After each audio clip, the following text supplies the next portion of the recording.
Արմենուհի, ասացեք, խնդրեմ, թե այս պահին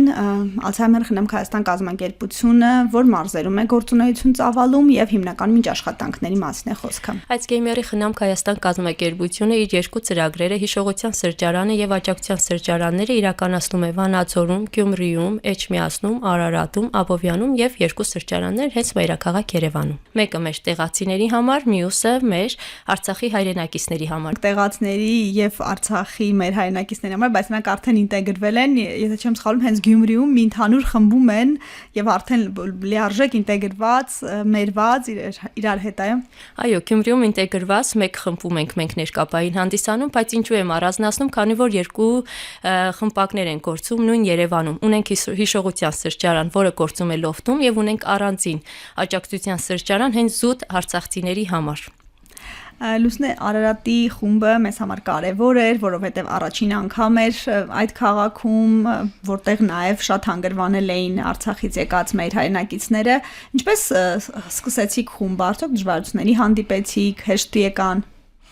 Նախ պատասխանատվությունն էր շատ մեծ նման խումբ վարելու եւ այդպիսի դժվարությունների միջով անցած տարեցների հետ աշխատանքն իրականացնելու խմբի հավաքագրումը իրականացրել եմ քաղաքապետարանի հետ համագործակցելով, իրենք մեծ ուրախությամբ տվյալներ են փոխանցել, որը ինձ թույլ տվեց ես հավաքագրեմ Արցախի տարեցներին, որոնք մեծ ուրախությամբ մասնակցում են։ Ունենք տարեցներ, ովքեր 1-2 հանդիպում եկել են եւ իրենց հոգեկան դժվարությունները, հոգեբանական խնդիրները թույլ չտվեցին հաջորդ թիվ ունենալ այդ հանդիպումները, բայց մենք փորձում ենք ամեն գնով իրենց նորից ետ բերել Արցախի մեր սրճարանը, քանի որ գիտենք, որ այդ 2 ժամվա հանդիպումը շատ մեծ ազդեցություն է ունենալու իրենց հենց հոգեբանական որոշակի բարդություններ, խնդիրներ ձերբազատվելու համար։ Ինչպես են իրենց դրսևորում, պատմում են անցածից, փակ են ավելի, բացվում են, պատմում են, թե ուղղակի փակ են չեն ցույց տալիս անգամ էմոցիաները։ Իրենք ամեն գնով փորձում են ուժեղ լինել, քանի որ դա հատուկ է Արցախի ժողովրդին, փորձում են ամեն գնով իրենց ուժեղ դրսևորել, ուժեղ ցույց տալ, շատ քիչ են խոսում իրենց խնդիրների մասին, բայց երբ որ պահ է լինում եւ սկսում են խոսել, շատ հուզումնառատ դեպքեր են ունենում, այդ պատճառով հաճախ չեմ ուզում որպես խմբավար այդ կողմը բացել, որովհետեւ այս 2 ժամվա ընթացքում փորձում ենք այնպես անել, որպեսզի տարեցներն ունենան մի փոքր հանգստություն իրենց խոսքում, հույզերում, գոնե կտրվեն, որովհետև առօրյա կյանքում անդադ բախվում են կորստի ցավի հետ։ Կարծես թե 24/7 ռեժիմով իրենք միայն մտածում են կորստների մասին, միայն մտածում են թե ինչպես գոյատևեն իրենց ընտանիքը, ինչպես պաշտպանեն այլ փորձություններից, իսկ այդ 2 ժամվա ընթացքում, քանի որ հենց տարիքակիցներ են իրար, ճանաչում են մեկը մյուսին կամ չեն ճանաչում, նոր են ծանոթություն հաստատում, հենց այդ 2 ժամը իրենց բարբառով խոսելը միայն եթե անգամ իմ աշխատանքը չլինի, մեծ ազդեցություն կունենա իրենց համար։ Անդրադառնալով աշխատանքի մեթոդներին եւ եղանակներին, ես գիտեմ, որ ամենաուրախը Գյումրի ակումբում են օրերն անցնում, ինչպես է դա ձեզ հաջողում, գյումրեցիներիցն է բնորոշ այդ ուրախությունը, կենսուրախությունը, հումորի զգացումը, թե հատուկ մեթոդներ եք կիրառում։ Երեք հենց մեր հանդիպման թեման ես եւ Գյումրիս, երբ որ մասնակիցներին ասեցի ամենաբնորոշը որն է գյումրեցիներին, ասեցին հումորով ենք մենք։ Այսինքն շատ հարցերում նաև օգնում է մեզ հումորը։ Բայց կիրառում ենք տարբեր մեթոդներ, հիմնականում աշխատում եմ յուրաքանչյուր հանդիպումը ավարտվի երգով, նամանավանդ որ մենք ունենք Գյումրիում գործող տարեցների երգչախումբ ու մասնակիցների մի մասը հաճախում է նաև հիշողության սրճարան,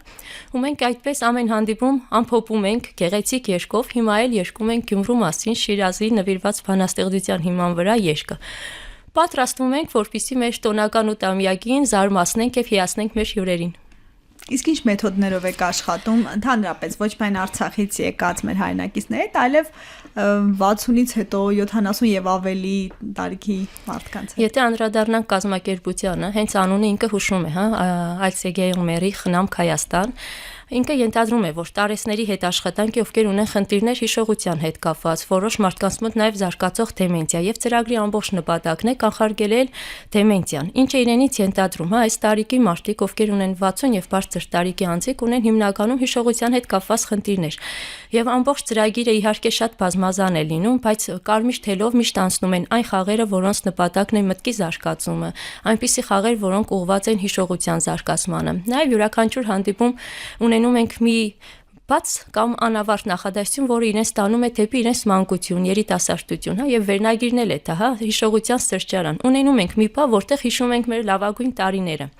Եվ եթե հիշողության սրճարանն է բնութագրենք, ինքը ինչ է՝ մի վայր, որտեղ մարդիկ հավաքվում են, հասակակիցներ, ովքեր հնարավորություն են ունենում շփվելու, ինչ-որ նոր հմտություններ ձեռք բերելու, զարգանալու, միմյանց հետ որոշակի մտքեր կիսվելու ու ամենակարևորը իրենց անցյալի փորձը նաև ներկայացնելու, արժևորելու այն ուղիները, որ իրենք անցել են։ Եթե ընդհանուր ամփոփենք, քանի որ լինելով մասնագետ, հիմնականում կիրառում եմ տարբեր հոգեբանական մեթոդներ, պրոյեկտիվ մեթոդներ, մանդալա թերապիա, ասոցիատիվ քարտեր, որոնք ամբողջը ուղղված է իրենց ներսի հույզերը դուրս բերելուն, մտքերի հետ ծանոթանալուն, ինչու ոչ նաև վերափոխելուն։ Շատ հաճախ կիրառում ենք արտ-թերապիաներ, որը ոչ միայն հանգստացնում է, այլ նաև այդ աշխատանքը գույների հետ իրենց մոտ նոր մտքեր է բերում, տրամադրություններ է ստեղծում, որը հենց ընդհանուր որ ամփոփվում է, դառնում է շատ գեղեցիկ մի հանդիպում, որը լի է եւ հիշողություններով, եւ հետաքրքիր ժամանցային խաղերով, իսկ ամենավերջում ամփոփելով երաժշտական տրամադրությամբ ստացվում է, որ 2 ժամ դու ունեցել ես հագեցած հանդիպում եւ բարձր տրամադրությամբ այսպես հեռանում ես հետ գալու ակնկալիքով։ Այո, սպասումով հաջորդ դասին հանդիպմանը։ Արմենի, դուք խոսեցիք դեմենցիայի կանխարգելման անհրաժեշտության մասին։ Երբ որ մարդիկ գալիս են, դուք ինչ որ կերպ կարողանում եք տեսնել, հասկանալ մարդը ունի հիշողության հետ կապված խնդիր եւ ոչ միայն հիշողության, ճանաչողական այլ գործառույթների հետ կապված, տարածքում չի կողմնորոշվում կամ հիշողությունը, գույները, բառերը, որևէ տեսակի խնդիր կարողանում եք արձանագրել։ Առաջի անգամ, երբ որ գալիս է հիշողության սրճարան, մասնակցի հետ իրականացվում է մոկա թեստ, որը կազմված է մի քանի բաժիններից եւ ստուգվում է տրամաբանական միտքը եւ կարճատև երկարատև հիշողությունը, ինչպես նաեւ պատկերի ընկալում վերարտադրում, այսինքն ինքը կազմված է մի քանի բաժիններից, որտեղ ցույց է տալիս տվյալ անձը, շահառուն, ինքը արդյոք ունի հիշողության հետ կապված խնդիրներ, թե ոչ։ Օրինակ ունենք դեպքեր, որ հիշողության հետ կապված խնդիրներ ունենք, անգամ կարճատև հիշողությունը զարգացած չէ, բայց տրամաբանությունը բավականին լավ է։ Ունենք մասնակից, որ ամբողջ թեստը լիարժեք կատարում է, այսինքն խնդիր չունի դեմենցիայի, բայց ինքը կարիք ունի հասակակիցների հետ շփման եւ իր նախաձեռնությամբ եւ մեր թույլտվությամբ սիրով հաճախում է։